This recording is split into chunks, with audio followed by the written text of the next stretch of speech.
শিগগিরই রাজনীতিতে প্রাসঙ্গিক হতে যাচ্ছে আওয়ামী লীগ। একটা বিস্ময়বোধক চিহ্ন আছে লাইনটার সাথে, আমি যাব সেখানে। আপনাদেরকে মনে করিয়ে দেই যে বৈষম্য বিরোধী ছাত্র আন্দোলনের নেতারা এই এনসিপি হওয়ার আগে গত ডিসেম্বরে ওই যে শহীদ মিনারে একটা প্রোগ্রাম রেখেছিল না, সেই প্রোগ্রামে যেখানে আওয়ামী লীগকে অপ্রাসঙ্গিক করে দেওয়া হবে 31st নাইটে, হ্যাঁ, শুভক্ষণ খুঁজে নিয়েছিল, এটা অশুভক্ষণে পরিণত হয়েছে। স্লোগান ছিল নাও অর নেভার, এবং বাংলাদেশের সংবিধান, মুজিববাদী সংবিধানকে বাতিল করা হবে, করতে পারেনি এবং এখন পর্যন্ত এটা ঝুলে আছে। জুলাই প্রক্লেমেশন, জুলাই ঘোষণা, সেই জুলাই ঘোষণা নিয়ে পরে প্রধান উপদেষ্টাও মিটিং করলেন, বিএনপির সঙ্গেও মিটিং হলো, কোন রকম নাম কষ্টে বিএনপি ওখানে ছিল, অত বেশি ইন্টারেস্টেড না। সেই সময় থেকেই বলা হয় এবং এরপর অনেকবার এই বৈষম্যবিরোধী ছাত্র আন্দোলন হয়ে এনসিপি করা নেতারা বলেছে আওয়ামী লীগ অপ্রাসঙ্গিক হয়ে গেছে বাংলাদেশে এবং আওয়ামী লীগকে অপ্রাসঙ্গিক করা হবে।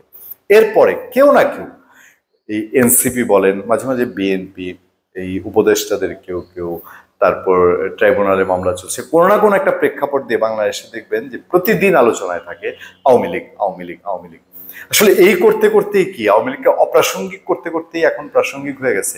আমি যদি বলি গত 9 মাসে রেগুলারলি আওয়ামী লীগ নিয়ে আমাদের আলোচনা করার প্রয়োজন পড়ে নাই, কিন্তু এখন ঘটনা পরিক্রমায় এমন দাঁড়িয়েছে যে রেগুলারলি একটা দুইটা কন্টেন্ট আমাদেরকে রাখতে হয়, আওয়ামী লীগ নিয়ে কথা বলতে হয়। কেন? এটা কি আমরা আমাদের কারণে, আপনাদের কারণে? এটা তো দেখছি যে ওই যে বারবার বলি যে আওয়ামী লীগের বকবক মন্ত্রী হাসান মাহমুদ এবং ওবায়দুল কাদের, এরা যেরকম বিএনপিকে প্রাসঙ্গিক করে রেখেছিল দিবস রজন, পার্লামেন্টে নাই বিএনপি, রাজপথে নাই, ঘরের ভিতরে পর্যন্ত নাই, ওখান থেকে দাবরায় পাঠাই দিচ্ছে শিলংয়ে, বিএনপি সালাউদ্দিন আহমেদের পাঠাইলো না, চোখ মুখ বাইরে ওখানে পাওয়া গেছে। সেই বিএনপির স্বপ্ন দেখতো ডেইলি, প্রতিদিন স্বপ্নে দেখতো আপনার এই ওবায়দুল কাদের এবং হাসান মাহমুদ। ওই একটা অবস্থা। আওয়ামী লীগ আশিয়াত মাটির নিচ থেকেও তুইলা ধরে আনা হয়েছে বাংলাদেশে, যা ছিল আরো এখনো ধরা হচ্ছে, রেগুলার ধরা হচ্ছে। তারপরে ও ডেলি প্রতিদিন বক বক বক বক করে ওই ওবায়দুল কাদের হাসান মাহমুদের মতন আওয়ামী লীগ, আওয়ামী লীগ, আওয়ামী লীগ। খবর একটা সামনে আছে, ওই যে যেটা আমি লাইনটা পড়ছিলাম, শিগগিরই রাজনীতিতে প্রাসঙ্গিক হতে যাচ্ছে আওয়ামী লীগ। এটা গণ অধিকার পরিষদ নেতা, আপনাদের কাছে ছোট নেতা মনে হবে, কিন্তু ডিপ গভীর জলের মাছ, রাজনীতির খেলোয়াড় হিসেবে। এবং ওই নুরুল হক নূর, গণ অধিকার পরিষদের যিনি আহ্বায়ক সভাপতি, তার ঘনিষ্ঠজন, বিশ্বস্তজন, তার একটা স্ট্যাটাস ধরে, ফেসবুক স্ট্যাটাস ধরে, রাশেদ খান তার ফেসবুক স্ট্যাটাস ধরে নিউজ করেছে যুগান্তর, বলছে সরকারের সঙ্গে রাজনৈতিক দলগুলোর দূরত্ব, ভোটের রাজনীতির মারপ্যাচ, বিএনপির সঙ্গে দূরত্বটা নিশ্চয়ই, অবিশ্বাসও আছে, ও বিদেশিদের সহযোগিতায় খুব শীঘ্রই রাজনীতিতে প্রাসঙ্গিক হতে যাচ্ছে আওয়ামী লীগ। ফেসবুকে দেওয়া এক পোস্টে এমন মন্তব্য করেছেন গণ অধিকার পরিষদের সাধারণ সম্পাদক রাশেদ খান।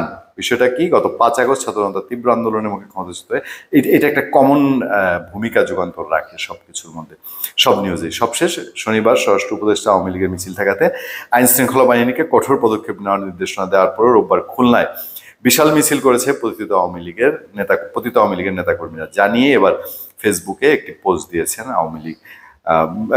দিয়েছেন আওয়ামী ফেসিবাদ বিরোধী লড়াইয়ে সোচ্চার কণ্ঠস্বর রাশেদ খান। ফেসবুক পোস্টে তিনি লিখেছেন, খুলনায় আজকে সকাল 7টায় আওয়ামী লীগ বিশাল মিছিল করেছে। দিন যত যাচ্ছে আওয়ামী লীগের মিছিলের সারি তত বড় হচ্ছে। সরকারের সাথে রাজনৈতিক দলগুলোর দূরত্ব, ভোটের রাজনীতির মারপ্যাচ ও বিদেশিদের সহযোগিতায় খুব শীঘ্রই রাজনীতিতে প্রাসঙ্গিক হতে যাচ্ছে আওয়ামী লীগ। ফ্যাসিবাদ বিরোধী শক্তির মধ্যে ন্যূনতম বোঝাপড়া ছাড়া আওয়ামী লীগে ফেরানো কেউ থামাতে পারবে না। আওয়ামী লীগ কোনো ছোট শক্তি নয়। যদি আওয়ামী লীগকে ছোট ভেবে ধাক্কা দিবেন না মনে করেন, তাহলে আওয়ামী লীগ সংগঠিত এমন ধাক্কা দিবে তখন সকলে পিষ্ট হয়ে যাবেন। পোস্টের শেষে তিনি লিখছেন, সুতরাং বাঁচতে চাইলে ঐক্য, নইলে হবে পিষ্ট।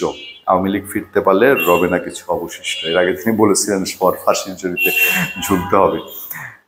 এইটাই আমরা ভিন্নভাবে বলে আসছি যে আপনারা যদি আওয়ামী লীগকে ফেরাতে চান, আমি মেনে নিব, আমি ধরেন আপনাদের দলে যাব, আমরা তো কোনো রাজনীতি করি না। যখন যে ভালো করে তার ভালোর সঙ্গে থাকি, যখন যে খারাপ করে তখন খারাপের সঙ্গে থাকি। আওয়ামী লীগ যখন খারাপ করেছে, আজকে দিন আমার বারবার মনে পড়ছে, এই যে উপদেষ্টা সৈয়দা রেজওয়ানা আছেন, ওনার হাজবেন্ডকে একবার গুম করা হলো না? আমরা কি বসেছিলাম, আমরা কি বলেছি যে কর্মটা ভালো হয়েছে? বাংলাদেশের যতগুলা বড় এই আলোচনার যোগ্য অপকর্ম আওয়ামী লীগের সময় হয়েছে, পূর্ণিয়ার খোঁজ ইউটিউব চ্যানেলটা একটু গত কয়েক বছর দেখে দেখবেন, 8 বছরের চ্যানেল হতে যাচ্ছে তো প্রায়, 2018 থেকে ধরলে সে 6-7 বছরের, তো মোটামুটি জানা হয়ে যাবে আপনাদের। আমরা এগুলো বলেছি, আমরা এগুলো জানি।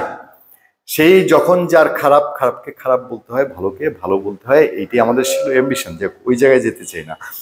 এখন আওয়ামী লীগকে আপনি ঠেকাবেন, তার আদর্শ আপনি চ্যালেঞ্জ করবেন না। আদর্শ চ্যালেঞ্জ করার মতো এর চেয়ে শক্তিশালী আদর্শ আপনার কাছে আছে কিনা এটা আমাদের সামনে তুলে ধরবেন না, কঠিন কঠিন শব্দ দিয়ে বোঝানোর চেষ্টা করবেন।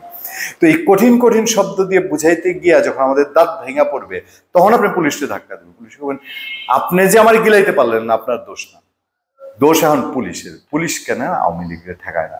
আর কিছু পাইলেন না খুঁজে আওয়ামী লীগরে, তাহলে কি এইটাই বলবো যে আদর্শিক জায়গায় হোক, যে জায়গায় হোক, একটা ধাক্কা আপনারা খেয়েছেন আওয়ামী লীগকে ঠেকানোর, যেই মূল কৌশলটা ছিল সেটা আপনার জানেন না অথবা আপনাদের কাছে নাই, এবং সেই ধাক্কাটা খেয়ে এখন পুলিশের উপর বলতেছেন। এটা হয় আমাদের দেশে, ওই যে বলে না, বউরে ঝিরে মেরে বউরে শিখায়। তো যখন বউরে সামলাইতে পারে না, তখন আশেপাশে যারা আছে তাদের উপর দিয়ে একটা রাগ ঝাড়ার টেকনিক, এটা হিউম্যান সাইকোলজি। তো আপনারা যদি ওই সাইকোলজি যান, আপনাদের হিসাব আপনাদের কাছেই, আর রাশেদ খান যেটা বলছেন, তখন এগুলা সত্য হয়ে উঠতেই পারে যে শিগগিরই রাজনীতিতে প্রাসঙ্গিক হতে যাচ্ছে আওয়ামী লীগ। অপেক্ষায় দেখার, রাজনীতির শেষ নাই, সেটা কি আকার। ধন্যবাদ সবাইকে।